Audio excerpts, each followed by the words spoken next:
domain. CHAPTER XIII. Morcerf's Adventure. The Count of Monte Cristo took no steps to have the miscreants who had invaded the sanctity of his home tracked and apprehended. He did not even instruct the commissary of police of the quarter in regard to what had happened.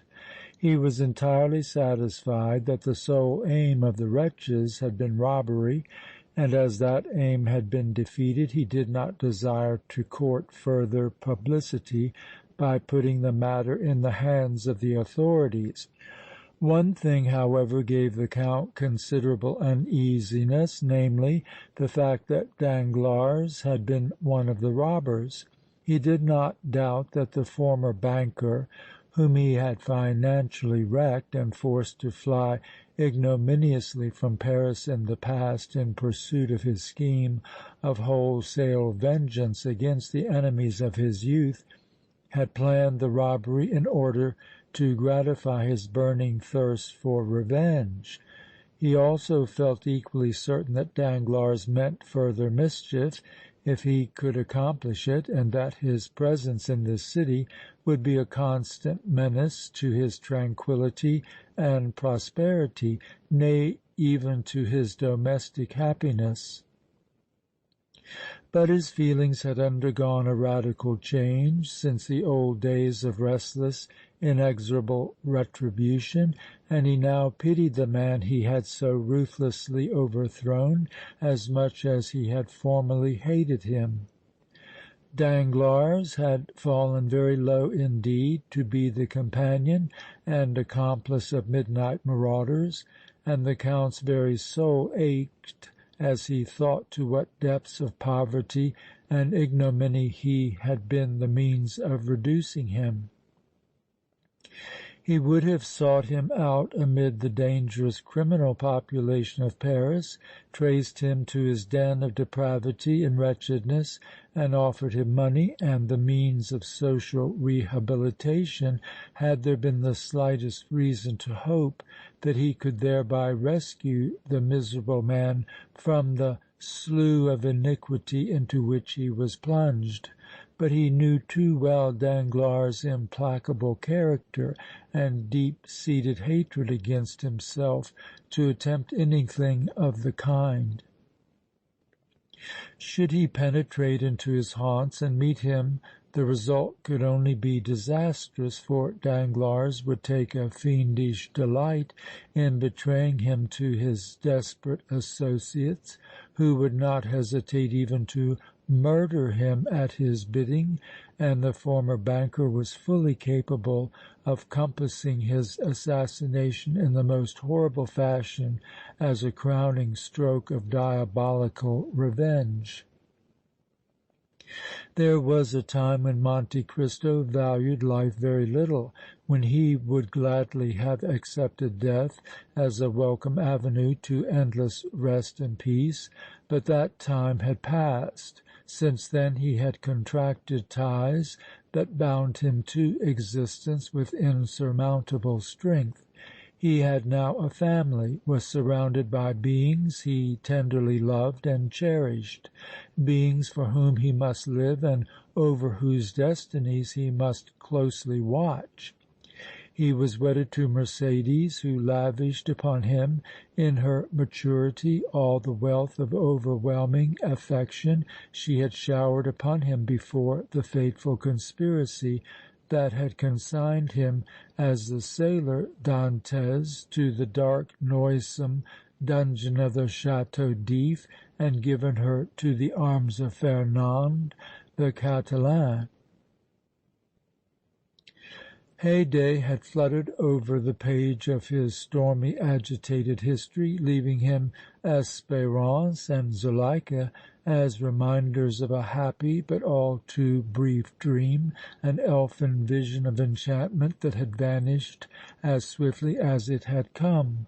But his son and daughter had twined themselves about the fibres of his heart, as the clinging ivy twines about the shattered fragments of some grand and imposing ruin, and each day, each moment, as it sped by, only served the more to reveal to him the longings and the devotion of a father's soul.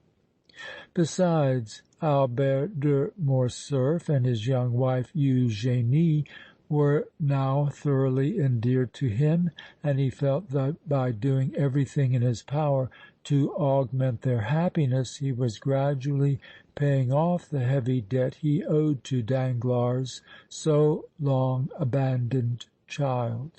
Yes, the Count of Monte Cristo wished to live, first for his family, then for the great cause of human liberty with which he had become so thoroughly identified. If Danglars came in his way, he would endeavor to reclaim and propitiate him, but he could not seek him out. Mercédès, at the period of the attempted robbery, was absent on a visit to some friends in Marseilles, and by common consent it was resolved not to inform her of Danglars' reappearance, as the intelligence could not fail to be a prostrating shock to her. Ever since that memorable midnight scene in Monte Cristo's study, young Madame de Morcerf had acted like one overwhelmed. She said nothing, even to her husband or Louise d'Armilly, concerning her wretched father, but it was plain that intense grief and shame were preying upon her. This greatly distressed Albert, and seeing his beloved wife droop day by day, he, without saying a word to any one, formed a startling and perilous resolution. He determined to find Danglars' abode, to see his father-in-law, and endeavor to persuade him to relinquish his career of crime. In this he was actuated by two powerful motives: the desire to relieve Eugénie's distress and suspense, and the wish to avoid the scandal that would be sure to come should the former banker be caught red-handed in the commission of some fearful crime and a legal investigation reveal his identity. Zuleika studiously avoided referring to the attempted robbery and the recognition of Danglars by her father and Eugénie. She was aware of the part Monte Cristo had played in his enemy's fall and disgrace, and did not deem it prudent to awaken the bitter recollections of the lurid and dreadful past. Mademoiselle d'Armilly also said nothing in reference to the reappearance of Danglars, but it was very clear to the observant Zuleika that she expected and dreaded further harm from Monte Cristo's revengeful enemy. At night she locked herself in her chamber, and, notwithstanding the almost unbearable heat of the weather, securely closed and fastened all her windows. The Count himself was as reserved as ever, never once mentioning either the midnight invasion of his mansion or the unexpected advent of his most deadly foe. To everybody in the household he seemed either to have forgotten or to have succeeded in dismissing from his mind those events so fraught with excitement and possibilities of future disaster. But Monte Cristo, though he preserved an impassible exterior, had neither forgotten nor dismissed them. He had simply applied to himself his own famous maxim, "Wait and hope." He was waiting and hoping for the best, for God in his inscrutable wisdom to bring mysterious good out of apparent evil. Meanwhile, Captain de Morcerf had been busily engaged in making thorough but cautious investigations. He had formed the acquaintance of a former agent de la Sûreté, who had been of great use to him in describing the various outlaws and prowlers of Paris, and in pointing out to him their secret dens and the secluded places of rendezvous where they met. drank vile liquors, and under the maddening influence of absinthe and alcohol plotted their crimes and atrocities of every description. This man, another Quasimodo in point of hideous aspect, had been dismissed from the detective service because of his inability to keep sober, but he had not forgotten the resources of his profession, and money lavishly bestowed upon him made him Captain de Morcerf's most obedient and faithful slave. Cash in hand rendered him indefatigable, and the prospect of obtaining more kept him discreet. He had taught his employer the art of effectually disguising himself, of passing for a veritable Zieg, and as he was well known to the desperadoes he had formerly shadowed and was welcomed by them as a sterling good fellow, he was enabled to take the Captain with impunity among scoundrels who would not have hesitated to cut his throat had they known who he was. As Albert did not know what name Danglars had assumed and was unwilling to give the ex-detective his true cognomen, the latter had nothing to guide him in this respect. Neither was the Captain cognizant of the changes that time and his mode of life had wrought in the former banker's personal appearance, so he could only describe him as he had looked in the years gone by. This afforded Mange, such was the name of the dismissed policeman, no indication whatever by which he could profit. He nevertheless was not disconcerted by the paucity of information. He knew that young Morcerf was searching for a man who had been one of the party engaged in the attempt to rob the Monte Cristo mansion on the Rue du Helder, and that knowledge was sufficient for him. He very soon discovered that Waldmann, Siebecker, Bouche de Miel and 2 Italians had formed that party, and Bouche de Miel being the only Frenchman in the coterie, he had no difficulty whatever in fixing upon him as the individual wanted.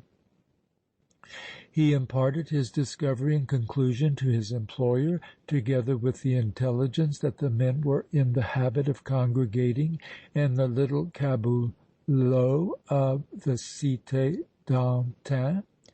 Albert rewarded Mange liberally for his zeal and promised him a very much larger sum should Bouche de Miel turn out to be his man.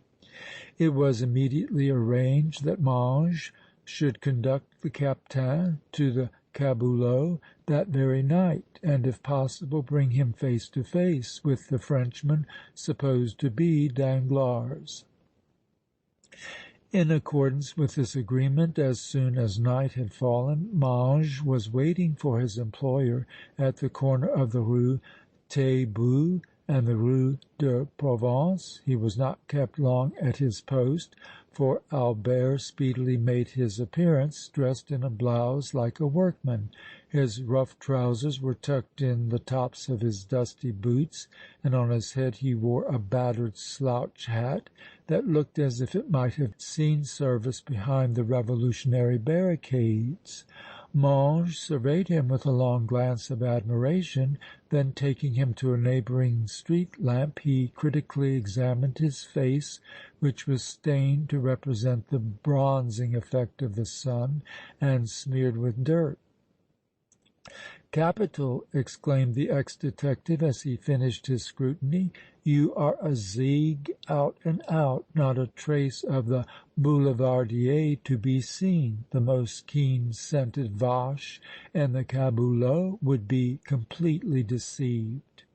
Albert smiled at his companion's enthusiasm.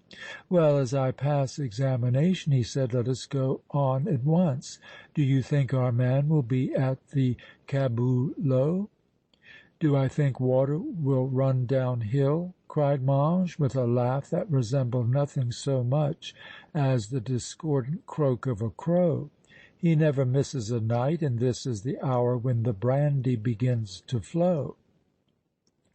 Albert shuddered at this remark, suggesting as it did the certainty that he would find Eugénie's father a sot as well as a thief. He, however, took Mange's arm, and together they strolled leisurely into the Cité d'Antin, making their way to the Caboulot without meeting a single suspicious prowler. They entered the front room where Bouche de Miel had found the slatternly young woman reading her greasy copy of the Gazette des Tribunaux on the morning preceding the attempted robbery. She was at her accustomed place behind the counter, but was not reading. 8 or 10 stalwart ruffians monopolized her attention, and as she furnished her thirsty customers with the various fiery beverages they demanded, she showered her most captivating glances right and left among them. She was as slatternly as ever, but her hair was shining with bear's grease, and a strong odor of musk pervaded her garments. A paste diamond of enormous size, but of doubtful brilliancy, ornamented her breastpin, and on her stumpy, grimy fingers were numerous brass rings containing dull imitations of rubies, amethysts and topazes. As the newcomers came in, Waldmann, standing in front of the counter with a bottle in one hand and a glass in the other, was chaffing her. "See here, Beurre sans sel," he said with a well counterfeited air of intense admiration, "you are looking like a real beauty to night. I will wager anything you expect a lover. I never saw you put on such style before. I declare you far outshine the demoiselles of the public balls." "Oh, Monsieur Waldmann, how you talk!" returned the girl with an affected simper and an unsuccessful attempt to blush. Just then the German looked around and caught sight of Mange, who was looking his ugliest. The spirit of mischief was strong upon him, and he instantly cried out: "I knew it! I knew you were expecting a lover, and here he is, promptly, on time! Come now, own up, my little Beurre sans sel! Did you not put on all your pretty fixings for Mange?" "For that ugly old gorilla!" exclaimed the girl, unceremoniously and disdainfully. "I can get better looking lovers than either a monkey or a swab, I'd have you to know, Monsieur Waldmann." There was a general laugh at this sally, and none laughed louder than Mange, who had a taste for coarse jokes and sharp retorts. "So," said Waldmann, after the merriment had subsided. Then he perceived Mange's companion for the first time. He examined him closely and suspiciously. Albert did not shrink from his scrutiny, but the ex-detective deemed it prudent to set matters right at the start by a formal introduction of his employer. He therefore motioned to Albert to follow him and walked up to the German, offering him his hand, which the latter shook cordially. The Captain now stood beside Waldmann in front of the counter, and Mange presented him without delay. "Monsieur Waldmann," said he, "permit me to make you acquainted with my friend Fouquier from Dijon, a bon Zieg." "Monsieur Fouquier," said the German, taking Albert's outstretched hand, "I am glad to know you, especially as you come so well recommended." Mange bowed in acknowledgment of this little tribute to himself. Morcerf replied that the pleasure was mutual. Waldmann's suspicions seemed to be allayed. "Take something," he said. "Here, Siebecker and Bouche de Miel, join us in drinking the health of Monsieur Fouquier from Dijon." Albert was instantly on the alert, and Mange watched him attentively as the two individuals named emerged from a corner of the room and lounged up to the counter. There was another presentation, a double one this time, Waldmann doing the honors. Mange required no introduction. Everybody appeared to know him.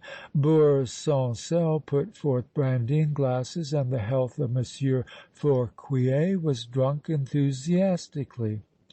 When the ceremony ended, Morcerf called for cigarettes and distributed them among the coterie. Then he had leisure to examine Bouche de Miel. The latter had turned his back to the counter and leaned his elbows upon it. In this position, with his cigarette between his teeth, he looked the perfect picture of vagabondish idleness. Mange was still watching Morcerf, but saw no sign that he had recognized in Bouche de Miel the man for whom he was seeking. This made him uneasy, for it was an indication that the reward his employer had promised him would not be earned. Presently Waldmann and Siebecker were called to another part of the room. Bouche de Miel remained, continuing to smoke his cigarette with his elbows on the counter where he had placed them after the health drinking. The Captain's thoughts were of a conflicting nature. Everything pointed to the fact that the man before him was his father-in-law, but unlike Mlle. d'Armilly, he saw nothing in him suggestive of the Baron Danglars of other days. Could this vagabond, this wretch, be Danglars? If so, how was it to be proved to his satisfaction? How, above all, in this place, in this den of thieves and cut-throats? The man was certainly the party Eugénie had recognized on the night of the attempted burglary as her father, the party Monte Cristo himself had so positively pronounced to be the former banker. But was it not probable that his wife and the Count had been mistaken? Was it not probable that they had been deceived by some fancied resemblance when excitement had possessed them to such a degree that it had deprived them of the full use of their mental faculties? At any rate, he had come to the caboulot to experiment with Bouche de Miel, and he would not shrink from cautiously applying the test. Their cigarettes were now consumed. Albert, in pursuance of his scheme, invited Bouche de Miel and Mange to take seats at a table and have some more brandy. They accepted the invitation with alacrity, and the three were soon drinking and chatting. Repeated potations finally opened Bouche de Miel's lips. He began to be confidential. "You may not believe me, messieurs," said he, "but I was not always as you see me now." Mange winked triumphantly at his employer. Revelations which might be important were coming. Perhaps he would yet earn the promised reward. Morcerf was listening attentively. "No, sacré nom de chien! I was not always a zigue. Once I had immense wealth. I counted my money by millions. I had position, too, and I may say without egotism that I was honored by the best people of Paris." He paused and drained another glass of brandy. "What were you?" asked Mange. Albert waited breathlessly for the answer to this question. "What was I?" repeated Bouche de Miel. "You may laugh, but I was a banker." Morcerf could not avoid giving a start. The vagabond, half drunk as he was, noticed it and asked: "What is the matter with you, Fouquier? Do you think the lie so tremendous that you can't keep still?" The young man was glad to accept this interpretation of his behavior. He touched his glass to his lips and said with a forced smile: "Well, I do think you are going it rather strong." "Not half strong enough, mon Dieu!" cried Bouche de Miel, bringing his fist down on the table with such force that the glasses were nearly knocked off. "Not half strong enough, I tell you, messieurs, for I was a baron as well as a banker." Albert groaned. Mange looked at him with sparkling eyes. He was now sure that the promised money was within his reach, that his clutch would soon close on it. His enforced sobriety, since he had been in the Captain's employ, made him anxious for a prolonged reckless spree, frightfully anxious, and his guarded potations, since he entered the caboulot, had whetted his devouring appetite for alcohol to such an extent that he could scarcely keep it in subjection with the plentiful supply of brandy on the table, almost at his very lips. Bouche de Miel did not hear Morcerf's groan. His misty eyes were fixed upon space, seemed to be peering into the depths and recesses of the distant past. The Captain judged that the time had come to draw the final, the crowning admission from his lips. He touched him lightly on the arm. The man turned and glanced at him inquiringly. Morcerf's heart beat wildly. It was with great difficulty that he kept his agitation under control. He hurriedly scanned the other occupants of the room. Some were very drunk and stupid, others noisy and demonstrative, but all were too busy with their own concerns and pleasures to pay even the slightest attention to the little party at the table. Waldmann and Siebecker were asleep on opposite ends of a bench in a corner. Bouche de Miel had meanwhile relapsed into his misty reverie. Albert touched his arm again. "Don't bother me," said the man impatiently, without removing his eyes from space. "Can't you let a fellow dream?" "Baron Danglars!" whispered Morcerf in his ear. "Eh? What?" cried Bouche de Miel, coming back to reality with a start, half sobered by hearing this name. "Baron Danglars!" repeated the Captain in a guarded undertone. "I know you!" The man got upon his feet lumberingly and unsteadily. He clutched Albert's shoulder convulsively. "You are an agent de la sûreté!" he hissed. "You have come here to arrest me!"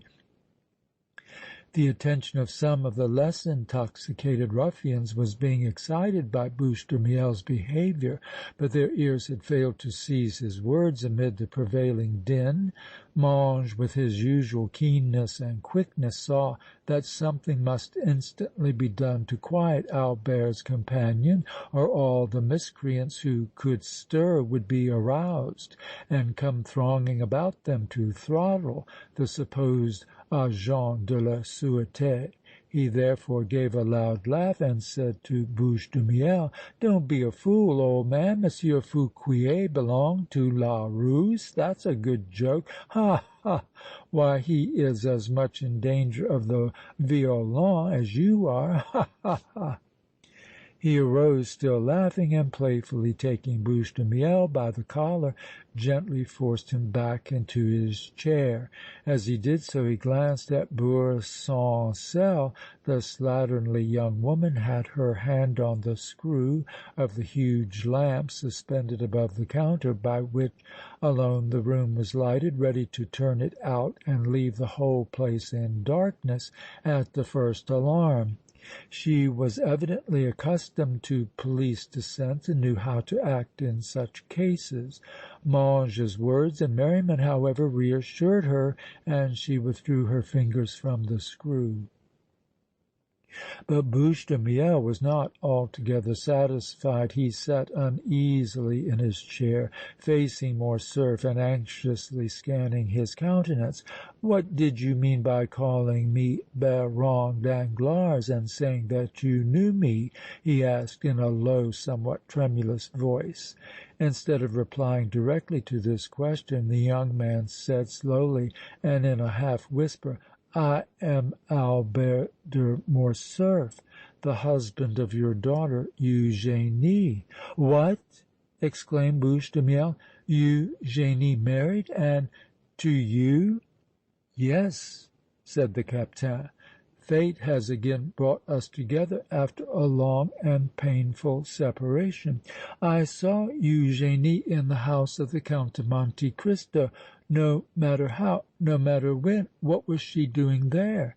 Monte Cristo is married to my mother, Mercédès, and we are living with him." "Living with him, Eugénie, my daughter, living beneath the roof of the man who ruined her father and made him what he is?" Bouche de Miel grew absolutely livid with rage. He was entirely sobered now and all his evil instincts had full possession of him. "I will never forgive her or you!" he hissed.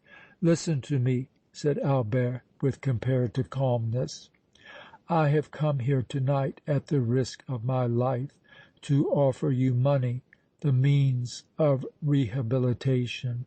Be advised. Leave these miscreants with whom you are associated and become a man again." "I reject both your offer and advice," said Bouche de Miel excitedly. "They are insults, coming as they do from the stepson of Monte Cristo, my relentless enemy, but I will have vengeance upon you for them and through you on Edmond Dantès. Ho, Waldmann, Siebecker!" The two Germans awoke, sprang from their bench and advanced towards the table. Mange uttered a groan of despair. He could do nothing now to avert the impending danger.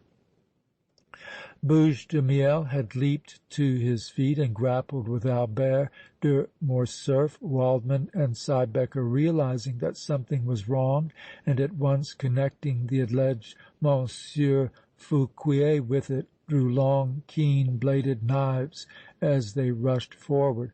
All the thieves and marauders who were sober enough to stand were now on their feet, ready to hurl themselves upon the suspected man. Weapons flashed in every direction, daggers, knives and pistols.